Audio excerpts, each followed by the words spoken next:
For the second half, we're going to look at live music in Eastern Connecticut. And, in recent months, we've been covering the whole region from different locations, all within a short drive of Willie, the stomping ground in Putnam, the Packing House in Willington.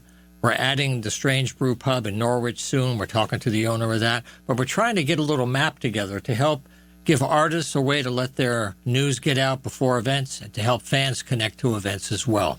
So in the second half of the show, we're going to look at the New London scene with the Hygienic Art Gallery and some other venues down there that are really very historically important to Connecticut music. They're alive and growing. And we're going to have Bill Dumas here for the second half of the show. But for the first half, I'm very happy to turn the spotlight again on the arts at Eastern and their great theater program.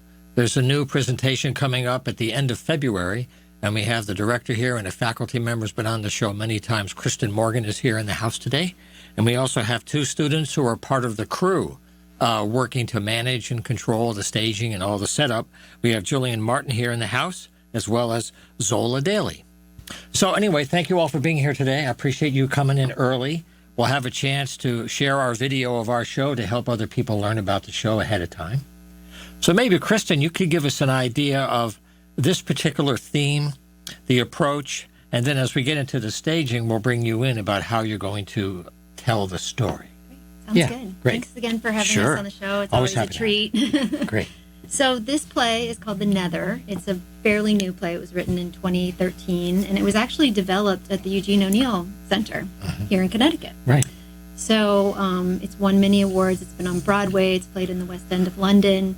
And I read it several years ago and just found it fascinating. And I've been teaching it in my classes, and students seemed interested in producing it as a play. So we decided to do it this year. It's called The Nether. It takes place in a near future. And it really, I like to describe it as an episode of Black Mirror for the stage, the Netflix science fiction show Black Mirror for the stage. And it looks at what happens when we spend most of our time in a digital metaverse and how we lose human connection to each other that way. So it's speculative fiction. It's a little bit disturbing. It's definitely for adults and mature teenagers, but I think it will help bring about a lot of discussions about, what's going on, what are we doing, how are we connecting to each other, and what is our responsibility to each other as humans. Yeah, well, this couldn't be more timely because that question is one that is a global issue right now. What is the technology for? And you can use certain things and there are negative consequences. So how do you take care of those without ruining it for those that have no problem using it? Right. And that's a creative nightmare and censorship, too. So is there a particular aspect of the story that drew you to deciding to produce it? Is it more an unusual narrative with turns? Is it more staging and psychological things going on, and that's a challenge? Because one thing you may not know if you haven't been there is they have this wonderful building. It's still a few years old. It's fairly new. And they have incredible digital technology that is a very expanded toolbox. Yes. And that's part of their fun. I can see you're happy to talk about that. So how are you using this digital toolbox to tell this story? Yeah, well, it's going to show off a lot of our technology, and that's what draws me to it as well. Yeah. I'm a scenic designer and a projections designer, and I direct sometimes. Right. But we're using projections to tell the story. We're using a tool called MetaHuman, which is a relatively new online digital tool where you can create avatars that look very human. So we have some students working on MetaHuman, creating some digital avatars for some of our characters in the play. We have several different projection screens. Travis Holdcroft, our media technology specialist. The sound wizard. He's writing an original score for the piece, which will, it's all synthesizers that he's writing it on, and it will change based on things that are happening in the play. So it will react to things that the actors do. So like proximity monitoring and things? Yes. How things are moving in space. Exactly, yeah. Wow. So it's going to be going to be very interesting. And our lighting designer, Tim Golombieski, who's our master electrician at Eastern, has designed a beautiful lighting plot that incorporates all of these really interesting colors and textures to make us feel like we're in a digital space. Right. It's been fun. Well, the metaverse is here, coming soon to a shopping mall near you. And the price point is coming down. Because unless we all have one, it won't work, people. Now, for the crew, Jillian is here. She is, part of her interest is lighting and stage design. So as a student of the craft, are you hoping to use this on your path later in particular, or is lighting just part of the menu of other skills that you want to work on while you're here?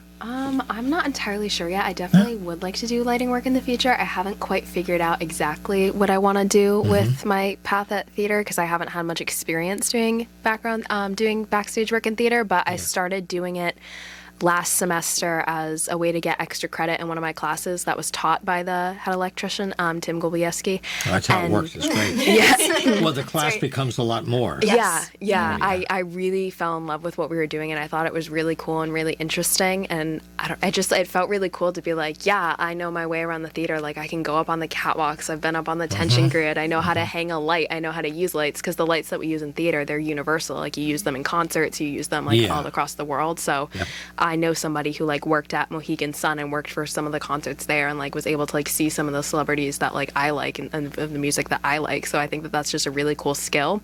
So I don't know if I'll end up using it in the future. I'm sure I probably will at one point. Who knows if that will be the focus that I decide to do, but I don't really know. It's a fun, useful skill. It's really entertaining. It is, yeah. Like when you do that kind of stuff, the security people won't throw you out. Yeah, right. That's true. You can stay and use it and practice it. Yeah, absolutely. That's awesome. Now, Zola is also an actor, and I wondered, you have been, inhabiting roles, but this is your first time as an assistant stage manager watching things. So how is it different for you, and why did you decide now to take the leap and to change your role, so to speak?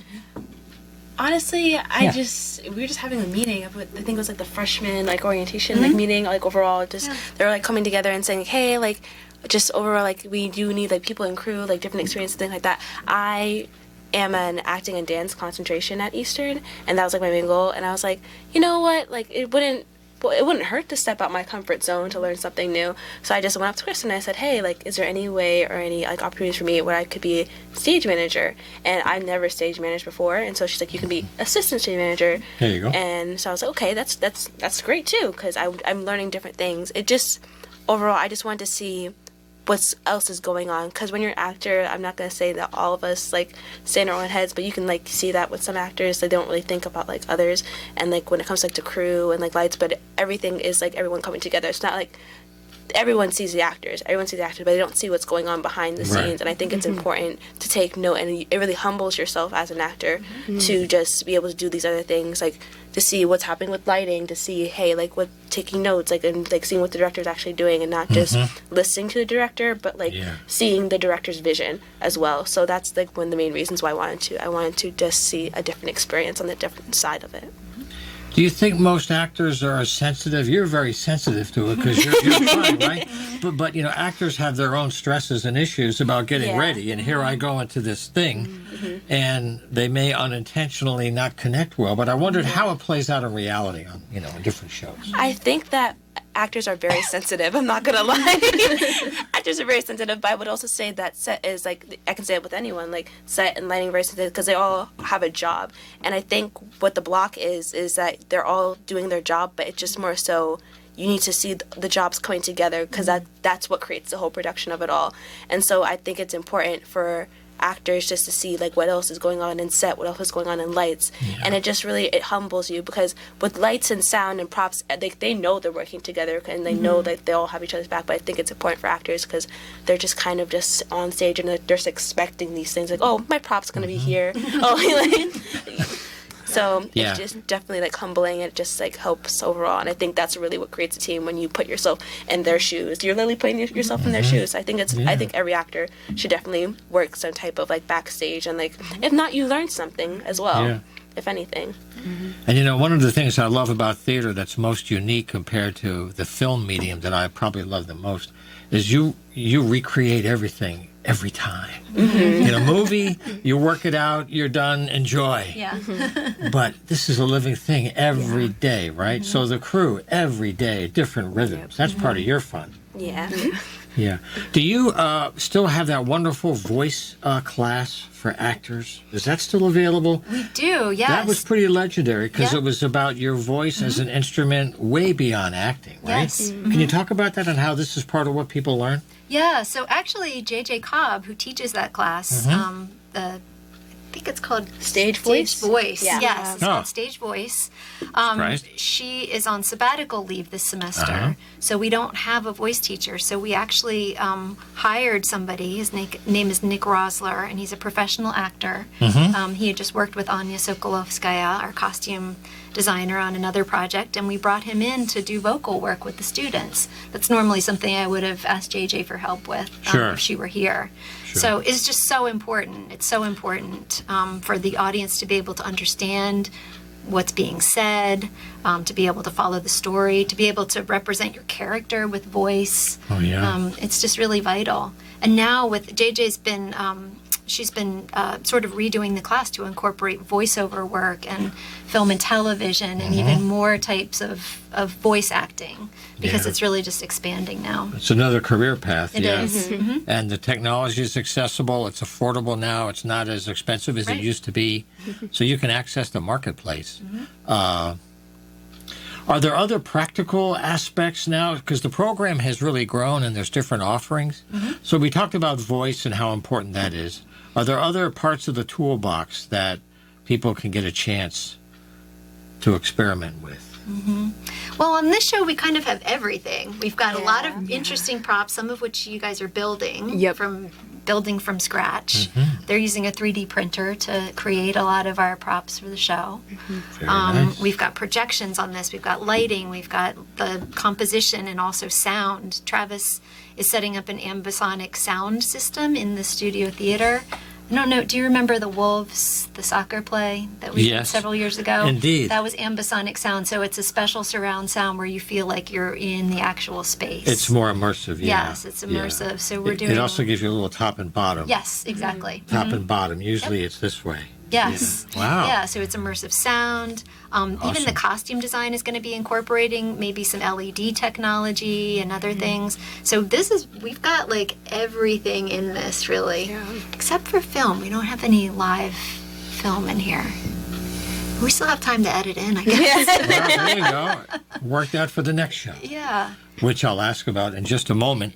But I just want to mention, in case you're listening to us on the radio, we're having a conversation today about theater and the arts at Eastern with the faculty member, Kristen Morgan, as well as two students who are part of the crew. We have Jillian Martin on board and Zola Daly. They're part of the production of The Nether, which is opening February 28th through March 5th. While we have you here, we have a few more minutes. Let's shift gears a little bit. Can you give us a preview about the musical? There's another performance coming up, I believe, in March or April. Yes. Right? It opens in April. Yes. Yes. So give us a little sneak preview if you could. Yeah. So the musical that we're doing is the 25th annual Putnam County Spelling Bee, and it is about like all these kids doing this spelling bee, and they're dealing with like the spelling bee, and then they're also dealing with their own personal like internal like struggles, and they're singing about it and they're going through it, and it's just like the responsibilities that you don't really think about for kids.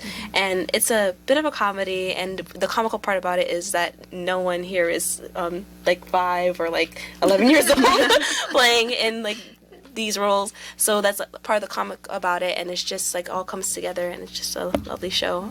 I'm actually acting in it, and I got into it, and Back in the saddle. yeah.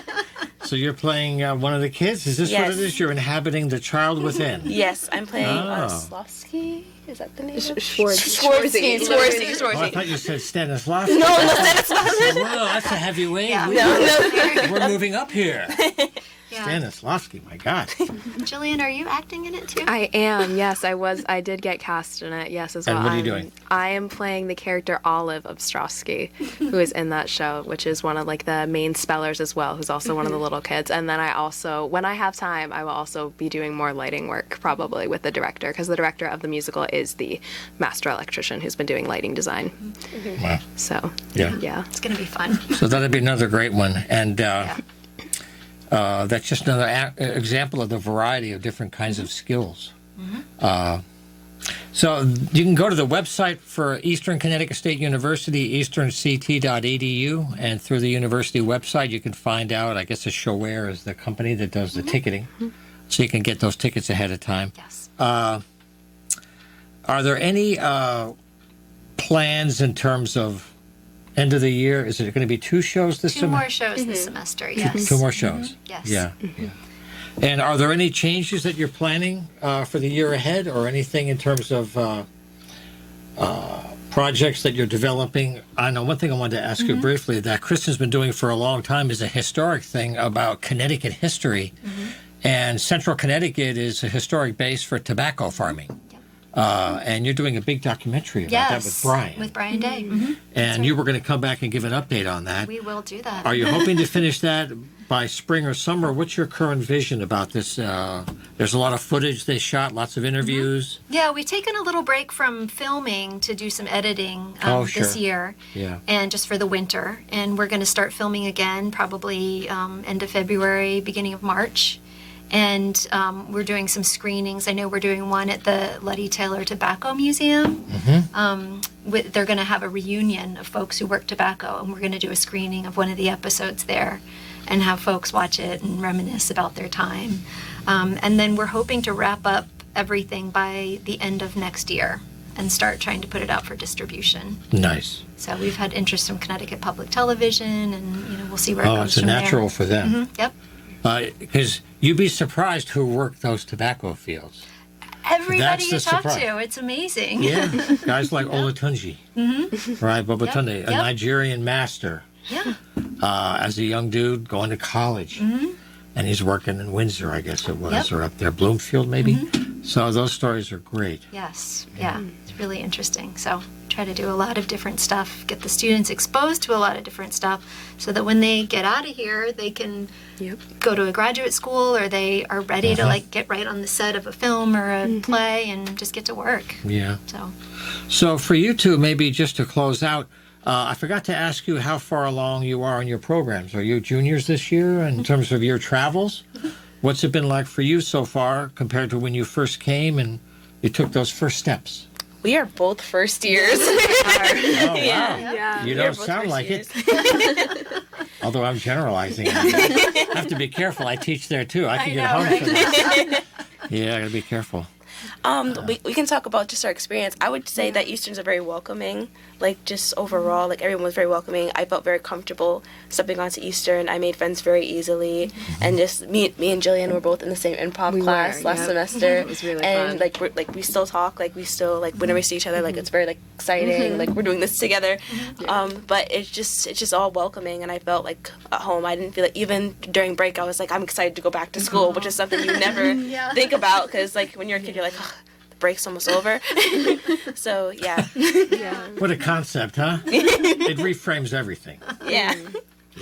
Yeah. Great. I guess one of the reasons why I chose Eastern was because, like, as a theater major, they had such, like, a welcoming and inviting theater program, because I came from a high school that didn't have a theater program. Right. So when I went to Eastern, it's like, yeah, join our theater program, get involved. You have so many opportunities. I'm like, Yeah. I want to potentially audition for stuff and do backstage stuff. And Kristen's like, absolutely, you can do that. And, like, that just made me really excited and really happy. Like, within the first month here, I was cast in our very first show last semester.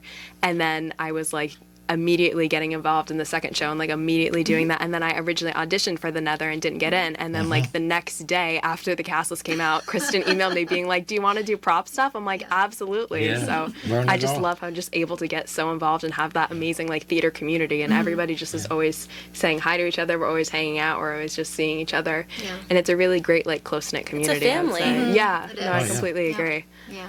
That's one thing I like to see, because I teach media at Eastern, and we have the same variation about the audio studios that we have. Right. Is some people kind of hold back, and they wait till a little bit farther down in the program. And you've given yourself the gift of time. Right. Because now you've got 3 years ahead Yes. to experiment rather than having so much. And that's okay, too. People maybe have to figure out for a whole year how to get to where you are.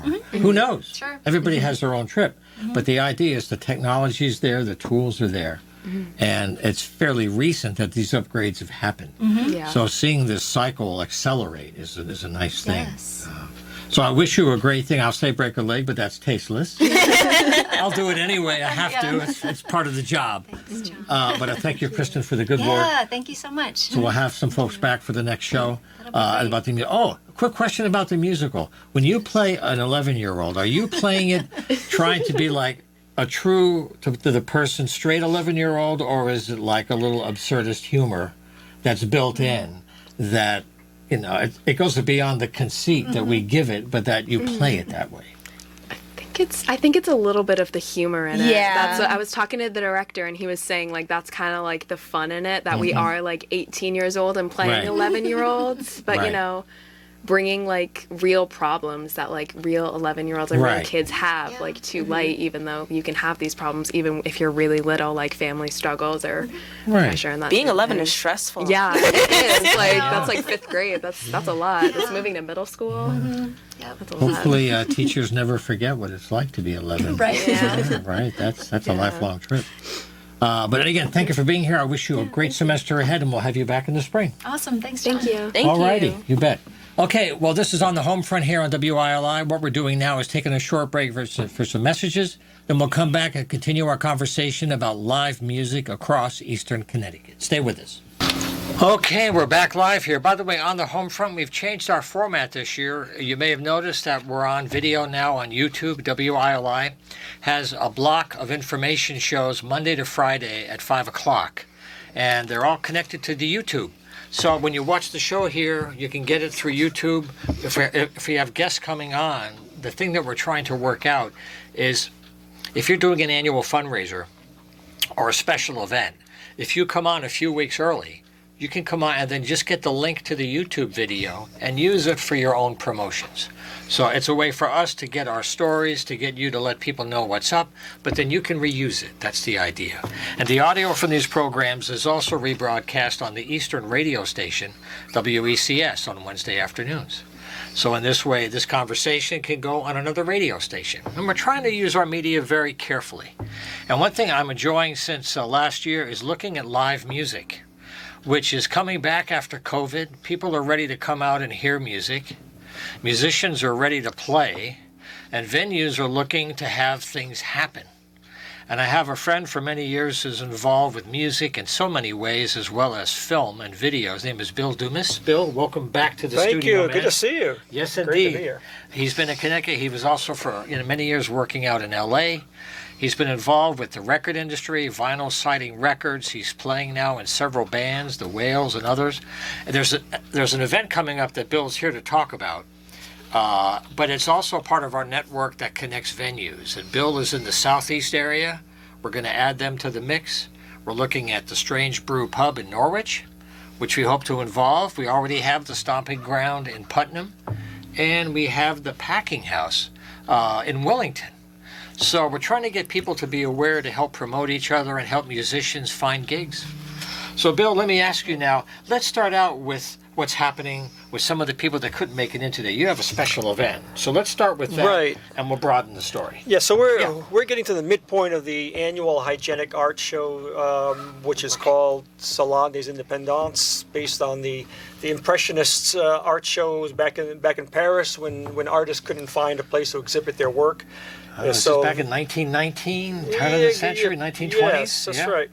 And so a similar event started in New London 44 years ago, and that was at the Hygienic Restaurant. And over the course of years, this group of artists eventually incorporated and bought that building, and now it's like the artistic center, the artist center of New London. It has 4 galleries. It has six loft spaces for subsidized subsidized loft space for live-in artists can live in and do their artwork. That's nice. Like Yeah, a it's studio. beautiful. That you live in your studio. And then next door is the art park, which to me is one of the most fabulous outdoor venues in New England, I think. And so this is part of the two-week annual event, and we're adding a new event this Saturday. It's called Music Salon, Hygienic Music Salon, and we're collaborating for the first time with RD86 Studio, which is a pretty amazing facility. It's on the second floor of the former LNG building, and they have a state-of-the-art TV equipment up there. So they can stream Is live. that where Robert works up there? Right, yes, Robert Ramsey is Right. running the video sound. He's also a great chef, and so they're going to host this event where we have three bands playing on Saturday. And this year we're going to focus on Americana music. Kind of fits that venue. They also have great jazz venue. They started having on Thursdays jazz with no admission. Oh, that's wonderful. Yeah, and the bands come from all over, and they come so they get this fabulous video of their performance. It streams live, but they also get a copy of that video, which they can do for their own promotion. Well, that's one of the things when you're in a bigger town, a big city, there's enough people that you only need a few to make it work because you don't need everybody. Right, that's right. And by making it accessible, I know the side door, we've had Chris Beaudry here. Great I should have venue. mentioned that too. He's at Old Lyme, and he was on our program a few times with Terry Paquette from the Stomping Ground, and they're doing great jazz. Guys are coming up from New York on the way to Boston, like they did for Shabu. Right. Yeah, that's Same thing. Shabu, Willimantic and New London are just at those midpoints between New York City and Boston. Yeah. And it's a great opportunity to get these bigger acts, especially midweek when they're doing their weekend shows in New York or Boston. It's just a great opportunity to get these players here locally. Now, for people to stay connected to you and this festival going on, is there a website or a Facebook page you could drop that people could get more information to follow up? It's all on the hygienic.org website. And we have a hard time. A lot of people have a hard time spelling the hygienic. HYGIENIC. Okay. So that's a great site just throughout the whole year. It is. So Bill brought along some music to give you a taste of some of the bands that are playing on the festival. Again, that's this Saturday, right? This Saturday we have the Julios, which are a big local favorite, and Brian Gore and the Tender Fritters, and my band Blonde Furniture. Of course, we have some other music too. And what time do you begin the festivities? The doors will be at 7 o'clock at RD86 Studio, and the first band will start about 7:30, and they'll be doing like 45-minute sets. Okay, great. Isn't it nice to have an evening when you have a few bands? It's not just a whole night. You know, it's fine to have a band drill down. That's fine too. But to have a little variety, that's a different energy. It really is. Right? Yeah. And this space for music is just fabulous. I felt like I was walking into a club restaurant in East Village or in Hollywood, or it's wow. I can't imagine this. Am I in New London? So that was really nice to see what they did. And Sullivan with food. Yes, and they will have small plates. They're gonna have a special menu just for that night. And that's very nice. Yeah, that's smart. Yeah. Because they need the revenue. See, the venues have to work. People need to show up so that the process can fully recover, because they're still getting better. But let's play some music now, then we'll come back and chat some more with Bill Dumas. Which one did you queue up with Matthew? What's the one you want to? I'm not sure which one we. Julio songs. One of Julio's. Right. I don't know the name. All right. Well, anyway, this is music. We'll find out shortly. So I guess Jim Carpenter is the lead. Jim Carpenter is the leader of that band. He's a tremendous songwriter. Okay. Well, Jim, here we go. This is for you, the Julios.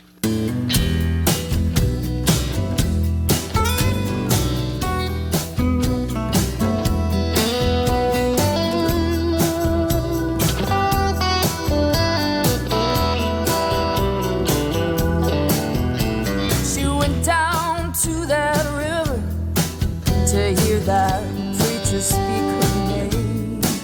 He said, let this water wash you clean. Faith will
him from something so dark. There was nothing he could do but kneel and pray. Her mama named her Faith. Her daddy led that child astray. Through that preacher's door came a born-again whore, seeking his forgiveness. Never is to give until faith became his witness.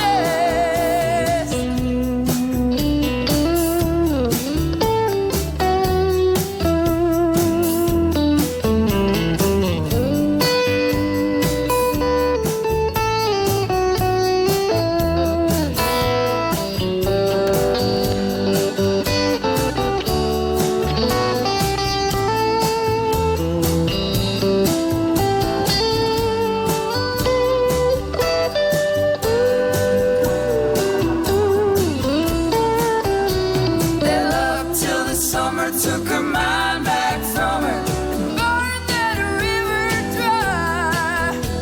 That long black snake led her away with the promise of a lie. Nothing could have saved her. There was nothing he could do. But Mr. Like the cleansing rain, take his faith for true. He gave her roses. She made a crown of thorns. He gave her roses, the trail of roses leading down to the river in the pouring rain.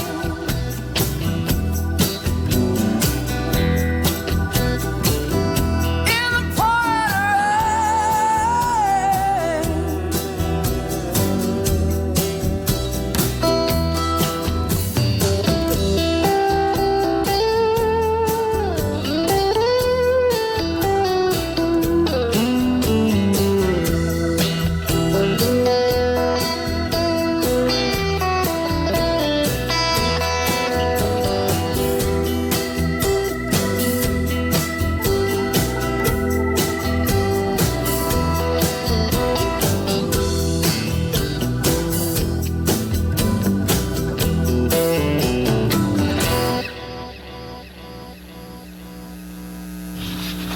Okay, hope you enjoyed that music. That was the Julios. I have to say too, John. Yeah. I forgot about hearing that song.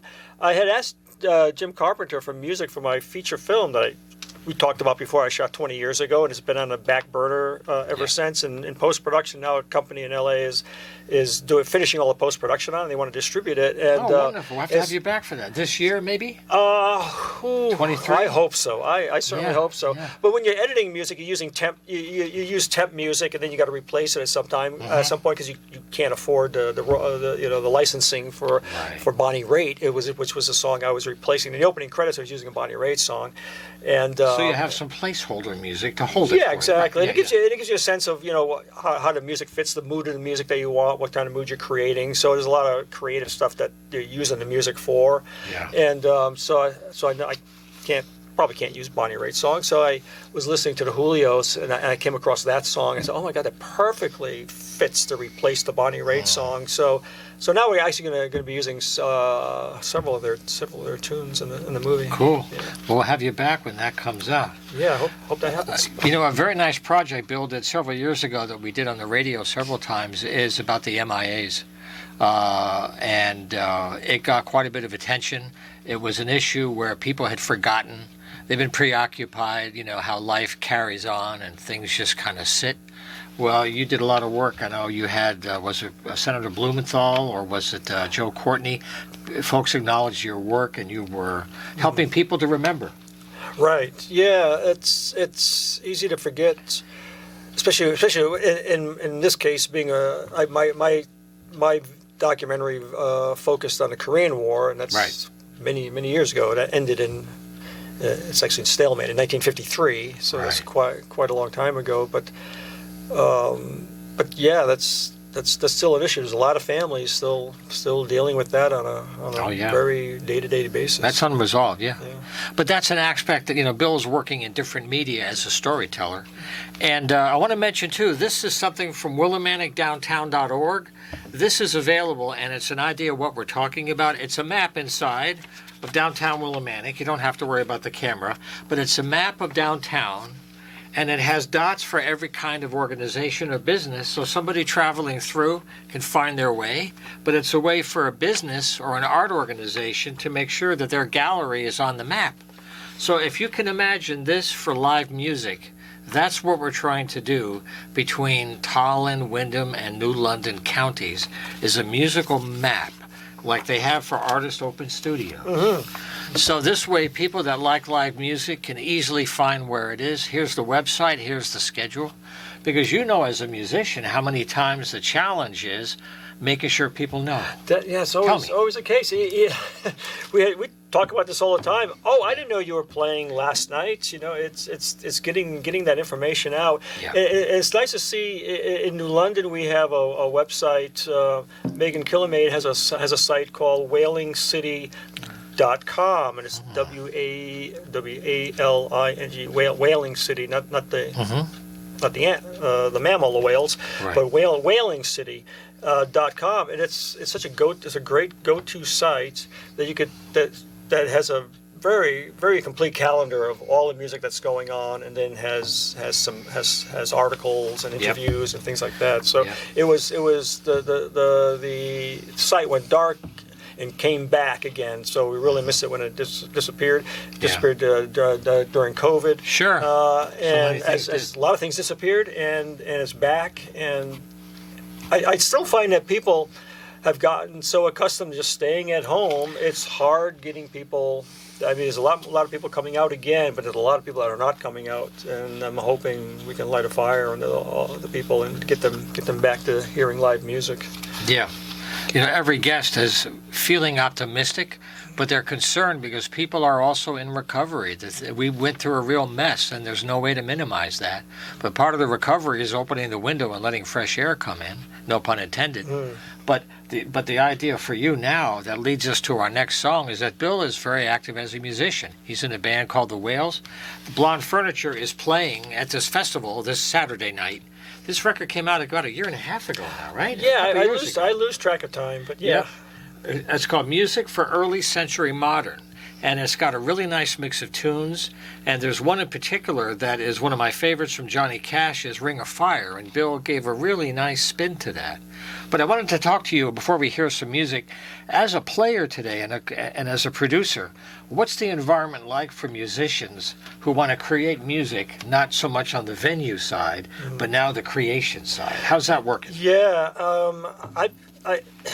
it's nice that everybody has a recording studio in their laptop now, or even on the phone. I know people have recording apps on their phone, and they're recording some really, really good things. So the good side about that is almost anybody can record and make a really, really good recording.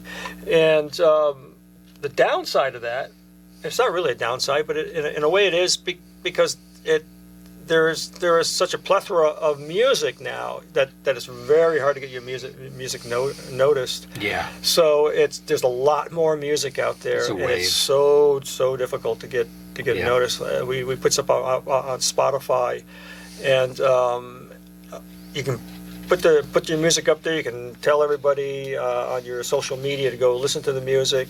There's so much music. There's so little time. Yeah. And if you're not getting on playlists that has a lot of viewership or listenership, it's difficult to get those play numbers up. Have you had any luck, or have you found one that's been around for a while is Bandcamp? That some bands are using in lieu of record label support that they used to get. Right. Yeah, that Bandcamp works pretty well because you can sell downloads of your songs on your album. So that it's a great source. The platforms for promoting music, delivering music are there. It's just driving people to those to your pages on those platforms. That's the difficult part. Yeah. So when a band is trying to write new material, how are they dealing with the reality that you just said, that they have to work a lot more than they used to? Because unless you have an agent or a promoter, it's like treading water in a way. It could be wonderful music, but I guess a lot of the times with retail disappearing in music stores, except for things like Joe Malinowski's Willamette Records, you've got Telegraph, right? Telegraph in New London, right? Mystic Disc at Mystic. I mean, there are institutions now, because there's maybe a dozen in the whole state, right? When you look at Connecticut, there's about a dozen of good stores like that. Right. So, I just wonder how a band, in terms of the media, and then are they selling their CDs at gigs? Do they get any action where fans can say, well, give me one track, but then I'll buy it? How's that work? I think the best way to develop revenue for a band is selling CDs at a show. You can also give download cards. A lot of people give the download cards away. Right. But for revenue, selling CDs is still, even though they may not use a CD, it's almost funny. It's like I look at a CD as like a drink coaster. You got something physical to look at, and you throw it on a shelf somewhere. But you're probably gonna be listening to it online or streaming or whatever. Yeah. But it's still handy to have the physical thing that you can actually hear something. You can sell this. Yeah. Otherwise, your revenue is coming from pennies on a stream on Spotify or SoundCloud. So you need huge numbers, or you need a long time. Huge numbers, yeah. And there are some people that will spend the extra money and they'll put booklets and they'll make it more informative, because the music fan that might buy a ticket at a show might pay for that, a little extra, to have some documents. Yeah, it's also vinyl coming back has really been a renaissance on the revenue side, because people, that's become a thing now, to collecting vinyl. Yep. And a nice thing about vinyl, you have nice to have that big canvas of a vinyl sleeve to put really nice artwork. And there was a big complaint about when CDs started replacing vinyl. The gatefold sleeves, the gatefold covers, big art. Oh yeah, absolutely. But people complain, the artists. The artists were losing out on all that real estate to have nice artwork. Had it all compressed onto a little CD package. Tiny print, tiny yeah. print, right? And it's funny now, because so many of the vinyl factories have gone out of business, so they're trying to bring them back. It's a waiting list now. Big waiting list to have there's vinyl a big made. delay in getting vinyl made now. Yeah. There's In only fact, a Brian few. Gore from the Brian Gore at Tender Fritters was telling me you could actually buy your own record pressing machine now for some number of thousands of dollars. You can make your own. You can get your own record pressing machine. So I'm curious to find out about that. Get your own virgin vinyl, eh? Yes.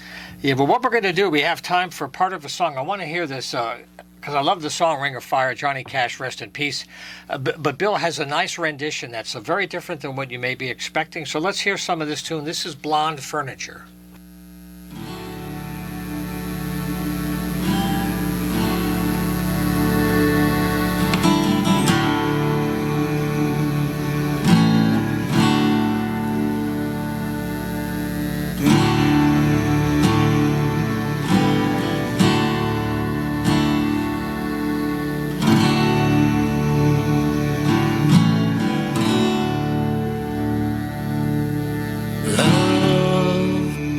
Is a burning thing,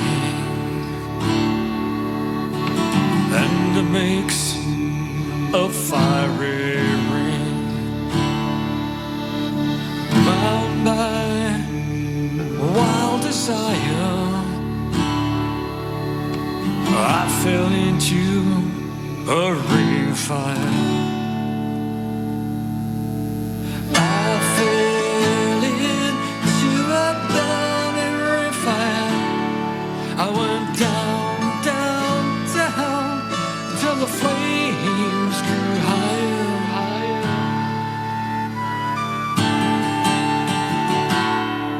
And it burns, burns, burns, the ring of fire, the ring of fire.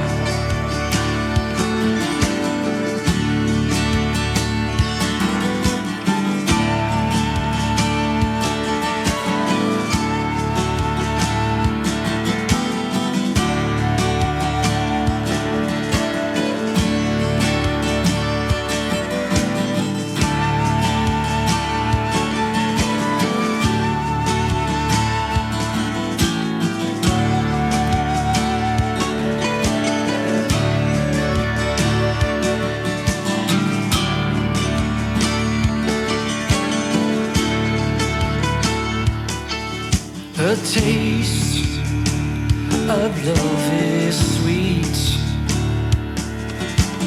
when hearts like ours meet. Oh, I fell for you like a child. Oh, but that fire went wild. I fell into a burning river. I went down, down, down till the flames grew higher.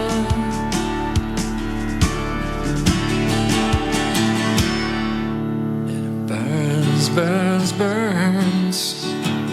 The ring of fire, the ring of fire.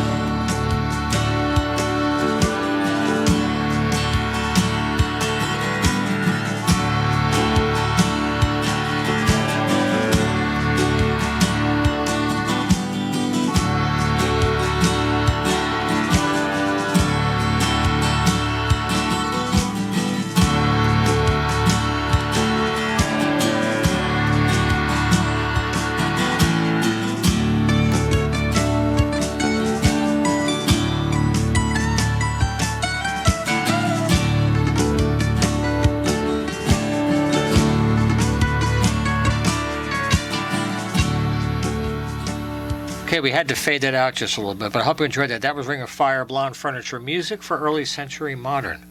And they're going to be at the studio, which is RDS 86? RD 86. RD 86, okay.